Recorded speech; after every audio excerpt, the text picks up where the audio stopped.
Welcome back. Bulletin के आगाज में आपको खबर दें, पाकिस्तान का एटमी हथियारों पर पाबंदी के मुआहदे से मुतल्लिक आम बयान। तर्जुमान दफ्तर खारजा ने कहा है कि एटमी हथियारों से मुतल्लिक 2017 का मुआहदा बुनियादी शराइत पर पूरा नहीं उतरता। ये मुआहदा स्टेक होल्डर्स के मफादात का तहफ़्फ़ुज़ नहीं करता और ना ही असल मकासद पूरे करता है। पाकिस्तान इस मुआहदे की शेक पर अमल दरामद का पाबंद नहीं। इसी वजह से पाकिस्तान ने उसकी हिमायत नहीं की और ना ही मुज़ाकराती अमल का हिस्सा बना।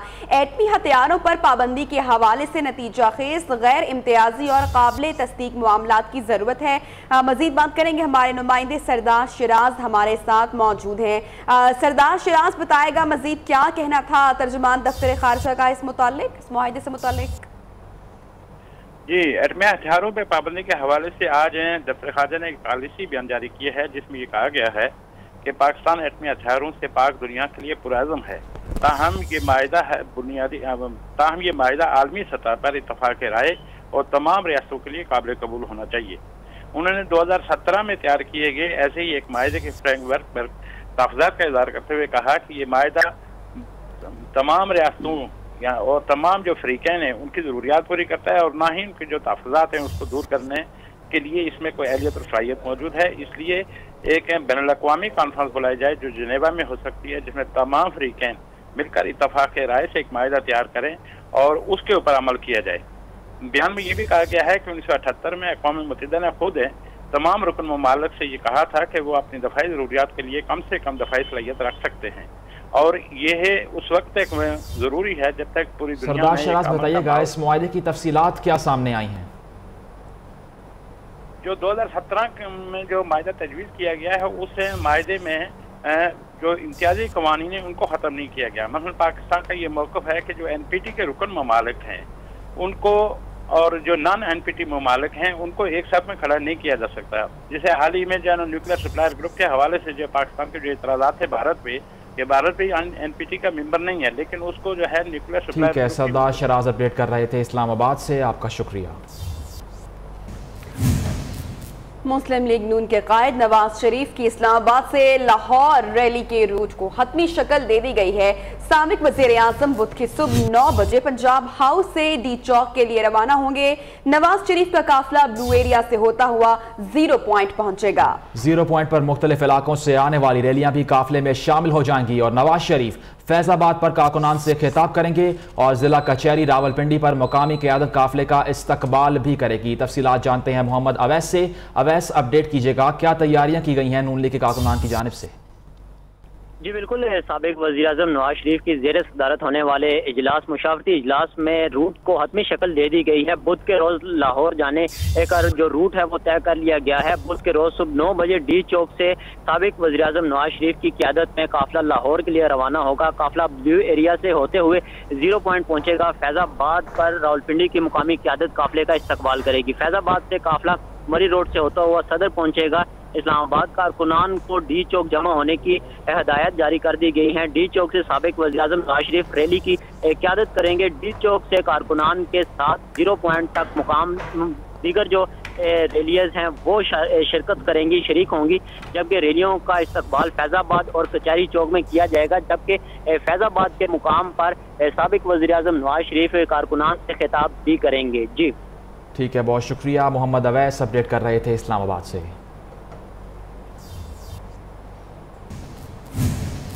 और साबिक वज़ीर आज़म नवाज शरीफ की ज़ेर सदारत मुस्लिम लीग नून का मुशावरती इजलास थोड़ी देर में शुरू होगा, जिसमें लाहौर के हल्का NA 120 के लिए उम्मीदवार के नाम और लाहौर रवानगी के मामलात को हतमी शक्ल दी जाएगी। अपडेट कर रहे हैं आपको, साबिक वज़ीर आज़म नवाज शरीफ की ज़ेर सदारत मुस्लिम लीग नून का अहम मुशावरती इजलास थोड़ी देर के बाद शुरू होगा। जावेद बलोच हमारे साथ मौजूद हैं, उनसे मज़ीद तफसीलात जानेंगे। जावेद बताएगा, इस इजलास में कौन कौन शिरकत करेगा और कब शुरू होगा इजलास? देखें, नवाज शरीफ की लाहौर रवानगी से मुतल्लिक जो है वो आज भी मुशावरती इजलास जो है वो यहाँ पर तलब किया गया है पंजाब हाउस में। अभी थोड़ी देर पहले ही वज़ीर दाखिला SN इकबाल यहाँ पहुँचे हैं, जिनकी साबिक वज़ीर आज़म नवाज शरीफ से मुलाकात जो है वो शुरू हो चुकी है। इस तमाम तर रूट की सिक्योरिटी जो है वो अव्वलीन तरजीह है।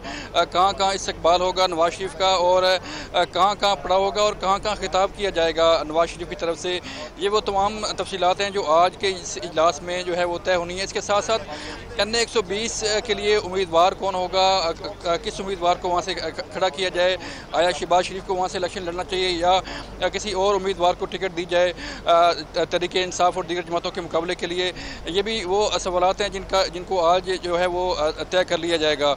नवाज शरीफ यहाँ से पंजाब हाउस से जो बुध को सुबह 9 बजे यहाँ से निकलेंगे तो जो है वो D चौक जहाँ पर तहरीक इंसाफ का धरना हुआ करता था वहाँ से होते हुए ब्लू एरिया पहुँचेंगे। ब्लू एरिया से जो है वो इनकी रैली नवाज शरीफ की जो है वो जना एवेन्यू से होती हुई 0 पॉइंट और 0 पॉइंट से फिर फैज़ाबाद पहुँचेगी। ज़रा ये बता रहे हैं कि नवाज शरीफ का पहला जो खिताब होगा वो फैज़ाबाद के मकाम पर होगा जहाँ पर रावलपिंडी, मरी और दीगर इलाकों से कारकुन जो है उनका इस्तकबाल करेंगे और जो मुख्तलिफ इलाकों से जो रैलियाँ आ रही होंगी वो भी इस काफ़िले में शरीक हो जाएंगी। इसके बाद रवात जो है वो पहुँचेंगे और रवात में जो चकवाल और दीगर इलाकों से कारकुन आए होंगे उनसे जो है वो नवाज शरीफ खिताब करेंगे, जिसके बाद ये काफ़िला GT रोड पर चढ़ जाएगा और लाहौर की तरफ रवाना हो जाएगा। मैं आपको ये भी बता दूं कि आज के इजलास में जो है वो लीगी रहनुमाओं के साथ साथ वफाकी वज़रा भी यहाँ पर पहुँचेंगे जो इससे तमाम प्लान को हतमी शक्ल देंगे। आज जो मुजवज़ा प्लान तैयार किया गया है उसके मुतल्लिक नवाज शरीफ को बताया जाएगा, ब्रीफिंग दी जाएगी कि कहाँ कहाँ उन्होंने खिताब करना है, कहाँ कहाँ उनका इस्तकबाल होगा और क्या क्या जो है वो इसमें चीज़ें शामिल की जा रही हैं। इस हतमी प्लान की मंजूरी के बाद जो है वो नवाज शरीफ इसकी मंजूरी देंगे और जिसके बाद फिर ये काफ़िला बुध को यहाँ से रवाना होगा। बहुत शुक्रिया जावेद बलोच, आपने हतमी प्लान से मुतालिक तमाम तफसीलात से हमें तफसीली तौर पर अपडेट किया। और लाहौर में NA 120 के ज़िमनी इंतखाब के लिए उम्मीदवारों को कागजात नामजदगी जारी करने का अमल शुरू कर दिया गया है। अभी तक किसी उम्मीदवार ने कागजात हासिल नहीं किए। कागजात नामजदगी 9 अगस्त तक हासिल किए जा सकेंगे। तफसीलात जानते हैं राशिद मंजूर से। जी राशिद, क्या मालूम हो सका है मजीद? जी हाँ, बिल्कुल। NA 120 के ज़िमनी इंतखाबात के सिलसिले में जो सूबाई इलेक्शन कमीशन है उसने बाकायदा तौर पर आज सरगर्मियाँ शुरू कर दी हैं। जो रिटर्निंग ऑफिसर है उसकी तैनाती भी अमल में लाई गई है। मोहम्मद शाहिद को NA 120 के लिए स्पेशल रिटर्निंग ऑफिसर तैनात कर दिया गया है, जिन्होंने अपने ओहदे का बाकायदा तौर पर चार्ज संभाल लिया है। तो आज से जो उम्मीदवार हैं उनको कागजात नामजदगी जो है उनका इजरा शुरू कर दिया गया है, लेकिन ताहाल किसी भी बड़ी सियासी जमात के किसी भी अहम उम्मीदवार ने कागजात नामजदगी हासिल नहीं किए हैं। अलबत्ता 10 के करीब उम्मीदवार हैं जो कि छोटी बड़ी ऐसी गैर मारूफ सियासी जमातें हैं या आज़ाद उम्मीदवार के तौर पर जो इलेक्शन लड़ना चाहते हैं उन्होंने कागजात नामजदगी हासिल की हैं। अब रिटर्निंग ऑफिसर का ये कहना है कि कागजात नामजदगी का सिलसिला जो है 9 अगस्त तक जारी रहेगा और उसके बाद जो है मजीद कार्रवाई आगे बढ़ाई जाएगी। राशिद मंजूर अपडेट कर रहे थे लाहौर से, आपका शुक्रिया। तहरीक इंसाफ के रहनुमा बाबर अवान कहते हैं कि नवाज शरीफ के GT रोड मार्च से हर जिले को 1 अरब रुपए का नुकसान होगा। कोई गड़बड़ हुई तो जिम्मेदार वजीर आजम और वजीर आला पंजाब होंगे। नून लीग GT रोड पर पूरे पाकिस्तान की मशीनरी इस्तेमाल करेगी। साबित हो गया कि नून लीग GT रोड की पार्टी है। बाबर अवान इस्लामाबाद में मीडिया से गुफ्तगू कर रहे थे। घर से निकलता था, मोदी के यार को पहला धक्का लगाया तो GT रोड पे आ गया, दूसरा है अडयाला और तीसरा 6 महीने बाद लगेगा जब पैनामा केस के बच्चे बड़े जवान हो जाएंगे और उनका फैसला आ जाएगा। GT रोड पे इससे पहले 2 रोड शो हुए हैं। पहला मुस्लिम लीग ने किया था और 60s में हुआ था। मरहूम कयूम खान साहब ने कहते हैं 31 मील लंबा जुलूस निकाला था और तब के सहाफी कहते थे कि 32 मील लंबा माफीनामा आया है उसके नतीजे में। और पैनामा की दलदल में धंसे साबिक वजीर आजम को एक और इम्तिहान का सामना है। इस्लामाबाद हाई कोर्ट ने नवाज शरीफ और इनके अहले खाना के नाम ECL में डालने की दरख्वास्त पर फैसला महफूज कर लिया। आपको अपडेट कर रहे हैं आम पेशरफ से कि पैनामा की दलदल में धंसे साबिक वजीर आजम को एक और इम्तिहान का सामना करना पड़ा और इस्लामाबाद हाई कोर्ट ने नवाज शरीफ और इनके अहले खाना के नाम ECL में डालने की दरख्वास्त पर फैसला महफूज किया है।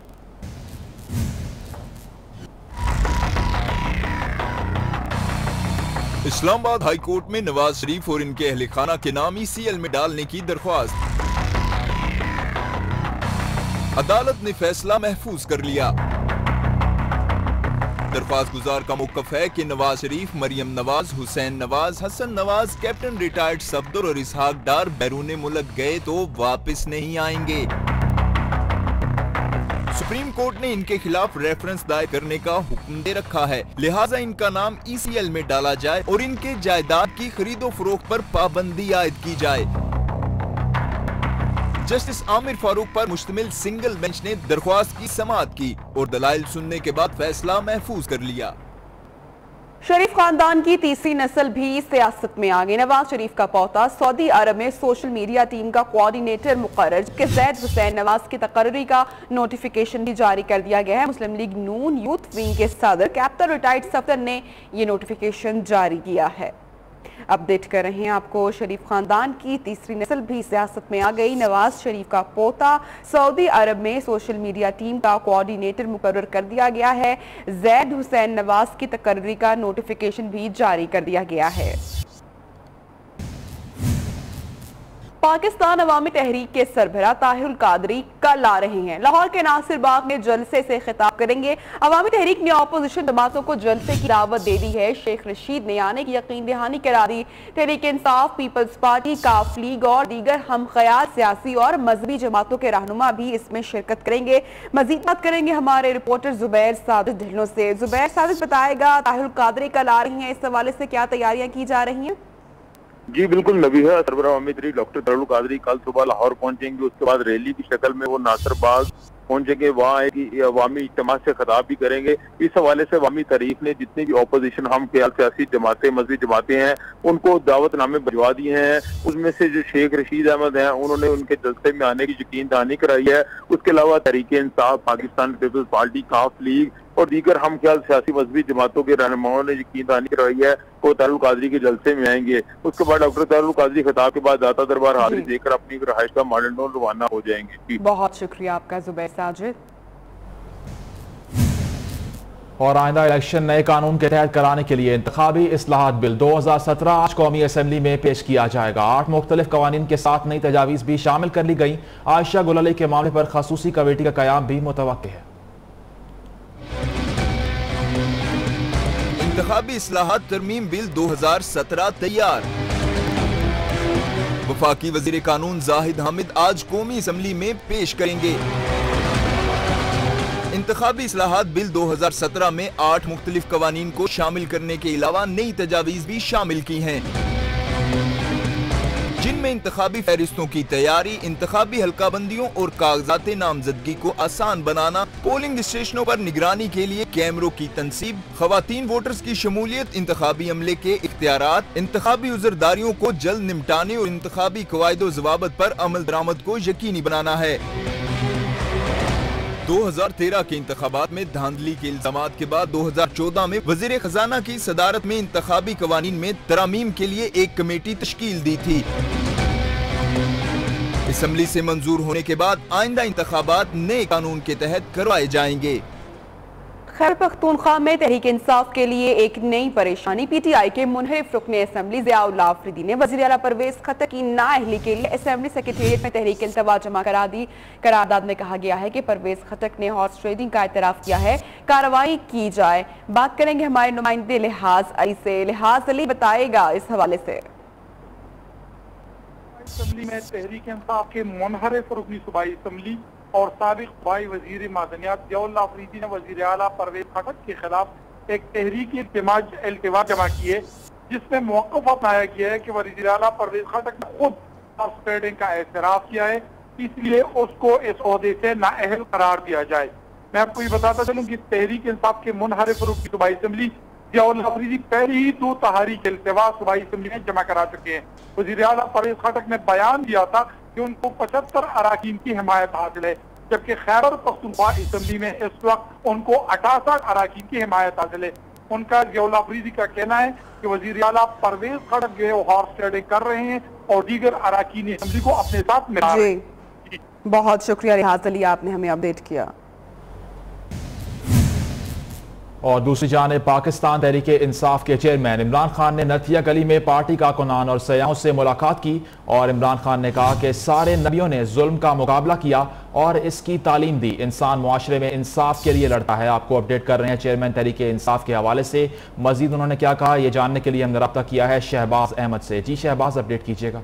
जी बिल्कुल, तरीके इमरान खान जो है नथिया गली में मौजूद हैं, उनसे जो है उनका नथिया गली में पार्टी कारकुनान और सयाहों ने मुलाकात की है और अपनी मुलाकात में इमरान खान ने एक मुख्तसर खिताब भी किया है। अपने खिताब में इमरान खान ने कहा कि अल्लाह ने इंसान को किसी मकसद के लिए पैदा किया और सारे नबियों ने भी हमें यही पैगाम दिया है कि इंसान हमेशा इंसाफ के लिए लड़ता है और मुआशरे में जुल्म का मुकाबला तमाम नबियों ने किया, इंसान भी यही करता है। और हमारी फिक्र ये होनी चाहिए कि मुआशरे में कमजोर और गरीबों के लिए क्या कर सकते हैं। जिस मकसद को समझ जाता है अल्लाह दुनिया और आखिरत में जो खुशी देता है। 1 से 1.5 मिनट का इमरान खान ने कारकुनान से खिताब किया है और उसके अब चंद ही लम्हों बाद चेयरमैन तहरीक इंसाफ इमरान खान पख्तूनख्वा नथिया गली से रवाना होंगे और वो उसके बाय हेली और वो बनी गाला इस्लामाबाद पहुंचेंगे, जहां उन्होंने 2:30 बजे तहरीक इंसाफ पार्लिमानी पार्टी इजलास की सदारत करनी है। जी ठीक है, शहबाज अहमद अपडेट कर रहे थे, आपका शुक्रिया।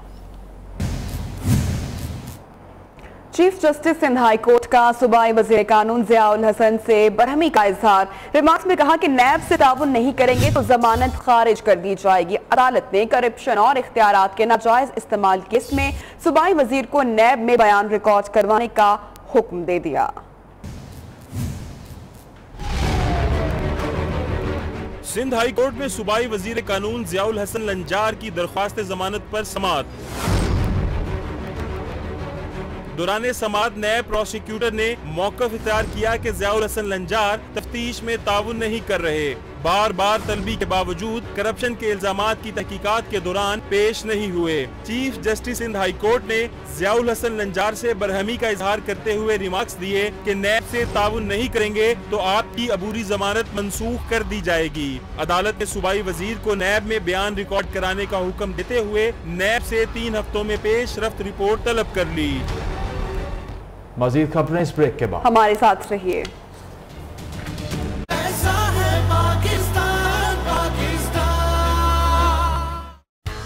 बोल्ड है गैट्सबी बॉडी स्प्रे, इसलिए बाकी डिओज के मुकाबले में 3 गुना तक ज्यादा चलता है। अमूर पर ब्रीफिंग दे रहे हैं। वज़ीर दाखिला ने इस्लामाबाद और रावलपिंडी पुलिस से भी तफसीली सिक्योरिटी प्लान आज शाम तक तलब कर लिया है। वज़ीर दाखिला ने सिक्योरिटी प्लान को हतमी शक्ल देने के लिए कल अहम इजलास भी बुला लिया है। मजीद जानेंगे हमारे नुमाइंदे जावेद बलोच से। जावेद बलोच, इस ब्रीफिंग और अहम मुलाकात से मुतालिक अपडेट कीजिए।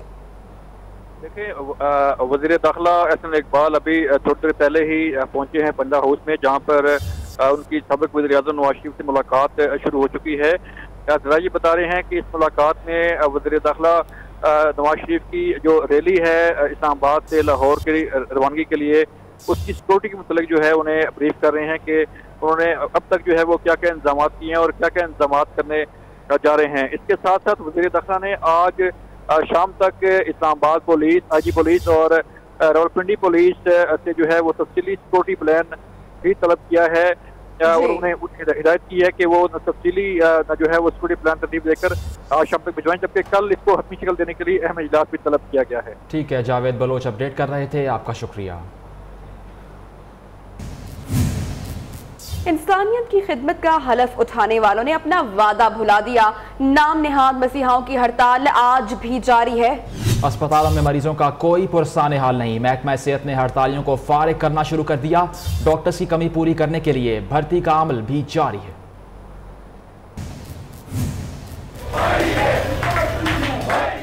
यंग डॉक्टर्स की हट धर्मी बरकरार, हड़ताल आज भी जारी। अस्पतालों में मरीज इलाज को तरस रहे हैं, लेकिन नाम नेहाद मसीहाओं को इंसानी जान से ज्यादा अपना सर्विस स्ट्रक्चर अजीज है। मरीजों की ख्वारी देखकर ख्वाजा सरा लाहौर के जिना अस्पताल आ पहुंचे। तालियां पीट पीट कर यंग डॉक्टर्स को शर्म दिलाते रहे।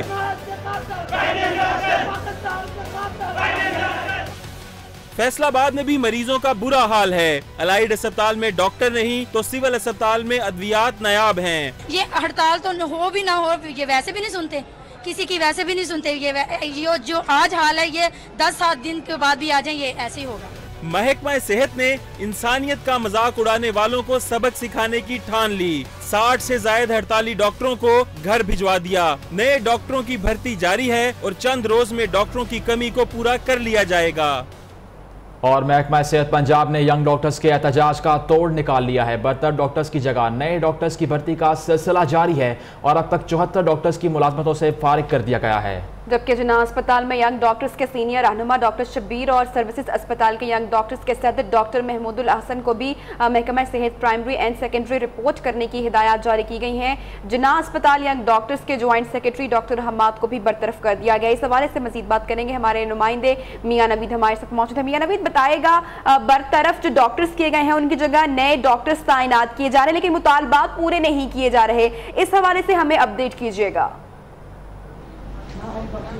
जी बिल्कुल, यंग डॉक्टर्स की जानिब से एहतजाज का सिलसिला जारी है और आज 7वां रोज़ है मुख्तलिफ सरकारी अस्पतालों में और मैं इस वक्त मौजूद हूँ लाहौर के जिन्ना अस्पताल में और यहाँ पर भी स्ट्राइक जारी है। और दूसरी जानब इंतजामिया की जानिब से और महकमा सेहत पंजाब की जानिब से तकरीबन अब तक पूरे पंजाब की अगर बात करें तो 74 के करीब डॉक्टर्स को टर्मिनेट करने का दावा किया गया है कि इनको टर्मिनेट कर दिया गया। और कल इस हवाले से इलामा इकबाल मेडिकल कॉलेज प्रिंसिपल की जानिब से ये कहा गया था कि यहाँ पर नए डॉक्टर्स जो है 51 नए डॉक्टर्स को भर्ती कर लिया गया और इस हवाले से जल्द ही डॉक्टर्स की कमी को पूरा किया जाएगा और ये काम चला लिया जाएगा। लेकिन मैं ये भी बता दूं कि सरकारी अस्पतालों में भी अगर इस वक्त बात करें तो सारा खमियाजा गरीब मरीजों को भुगतना पड़ रहा है। इस वक्त यंग डॉक्टर्स के तर्जुमान डॉक्टर उस्मान मासूम मौजूद है, उनसे बात आपसे ये भी जानना चाहते हैं कि 74 डॉक्टर्स को जब बरतरफ किया गया है तो उसके बाद क्या जो डॉक्टर्स हैं हड़ताली डॉक्टर्स जो वापस कुछ उनमें से ड्यूटी पर वापस आए हैं?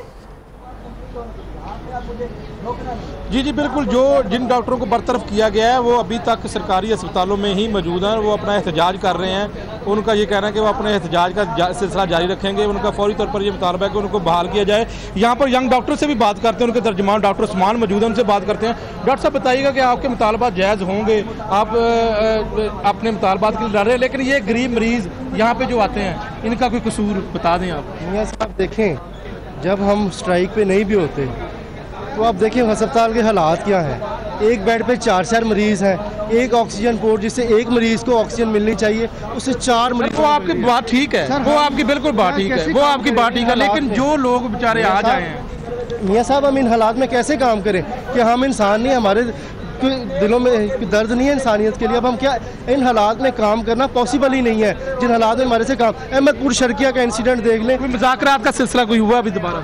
सर कल दोबारा में मुज़ाकरात हुए, लेकिन वहाँ भी जो सेक्रेटरी हेल्थ साहब हैं अपनी रविश पे अड़े हुए हैं। वो बिल्कुल लचक दिखाने को तैयार नहीं है। यंग डॉक्टर्स ने इतनी लचक दिखाई लेकिन वो बिल्कुल लचक दिखाने को तैयार नहीं है और वो मामला को ख़राब कर। डॉक्टर साहब, क्या आप जब ये इतना पेशा जो आप जब ये मुंतखब करते हैं तो आपको हल्फ भी देना होता है कि आप मसीहा हैं और इन मरीज़ों के लिए अपनी जो वक्फ करेंगे खिदमात। लेकिन अब ये गरीब लोग हमसे सवाल करते हैं, वहाँ आप इनका क्या करेंगे जो लोग आए हैं दूर दराज इलाकों से? मियां साहब, हमारा जो एहतजाज है उसमें जो हमारी 70-80% डिमांड है इन्हीं गरीब मरीज़ों के लिए है।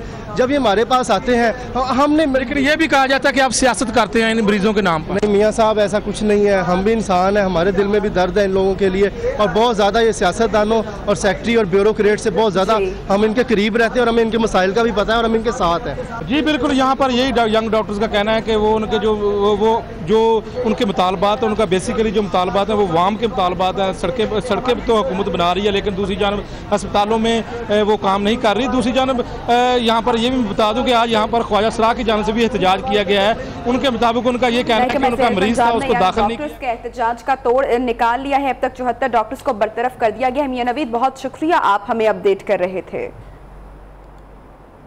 आगे बढ़ते हैं। अब आपको बताएं कि कराची के गुलशन इकबाल में यूनिवर्सिटी रोड पर फटने वाली पाइप की 33 इंच कतर की पाइपलाइन को मुरम्मत का काम मुकम्मल कर लिया गया है, जिसके बाद ट्रैफिक भी बहाल कर दी गई है। इलाके को पानी की फराहमी भी शुरू कर दी गई है।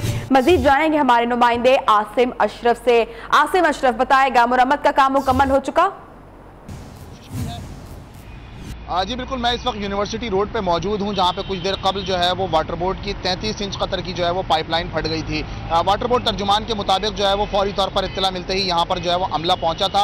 यहां पर जो है वो इस वक्त हम आपको सूरत हाल बताएं कि जो पानी की पाइपलाइन है उसकी तो मुरम्मत कर दी गई है, उसको जो है वो जोड़ लगा के बंद कर दिया गया है। उसके बाइस जो है वो पानी जो यहाँ पर फैला था वो इस वक्त भी जो है वो यूनिवर्सिटी रोड के कुछ हिस्से पर मौजूद है। अपने कैमरामैन से कहूँगा कि ज़रा हमारे नाजरीन को दिखाएं कि ये जो है वो सड़क पहले से ही खस्ता हाल थी, जिसके बाद जो है वो पानी की पाइपलाइन टूटी, जिसके बाद ट्रैफिक की रवानी जो है वो जिस पर मुतासिर हुई थी। ट्रैफिक पुलिस ने जो है वो मौके पर पहुँच कर जो है वो यहाँ पर ट्रैफिक की रवानी को बहाल करने की कोशिश की है। ट्रैफिक जो है वो रवा दवा है। उसके बाद जो है वो यहाँ पर सूरत हाल थोड़ी सी बेहतर नजर आ रही है। वाटर बोर्ड तर्जुमान के मुताबिक जो है वो पानी की ये लाइन पहले भी फट चुकी है, जिसके बायस जो बताया जा रहा है कि जो करीबी बिल्डिंग्स हैं वहाँ पर कोई माफिया है, पानी माफिया, जो यहाँ पर गैर कानूनी कनेक्शन लेने की कोशिश करता है, जिसके बायस जो है वो प्रेशर के बायस ये लाइन जो है वो यहाँ से ब्लास्ट हो जाती है। पानी की लाइन की मुरम्मत की जा चुकी है। मशरफ आपका। मजीद खबरें इस ब्रेक के बाद। ब्रेक से पहले न्यूज अपडेट्स।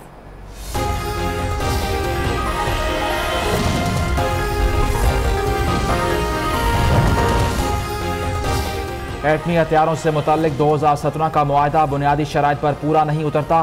तर्जुमान दफ्तर खारजा कहते हैं पाकिस्तान ने मुआहदे की हिमायत की, ना ही मुज़ाकराती अमल का हिस्सा बना।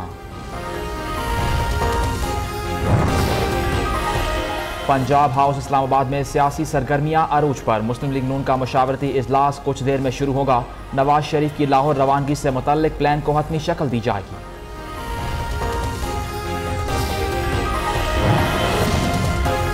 कराची में डाकू राज, पुलिस बेबस। पापोश नगर के एक घर में डकैती की वारदात, मुल्जिमान 22 तोला सोना, नकदी, मोबाइल फोन्स और दीगर अशिया ले उड़े।